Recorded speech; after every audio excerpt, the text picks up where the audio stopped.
მოგესალმებით. დღეს ჩვენ ვსაუბრებთ უხერხემლო ცხოველებზე, ობობაზე. ობობა არის უხერხემლო ცხოველი.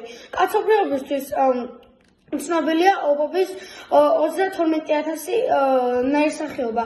ისინი ერთმანეთისგან სიდიდით, ფორმით და თვისებებით განსხვავდებიან, მაგრამ აქვთ ერთნაირი სხეულის აგებულება. ობობის სხეული ორ ნაწილად შედგება. სხეულის წინა მხარე თავმკერდია, პროსომა, რომელიც აერთიანებს თავმკერდს. ყოველ ობობას აქვს 8 კიდური, რომელიც შეერთებულია თავმკერდთან. სხეულის უკანა მხარეს შეადგენს მუცელს. ოპისტოსომა, რომელიც მოიცავს საწმლის მომნელებელ სისტემას, სასქესო ორგანებსა და აბლაბუდის სართავ ორგანოებს.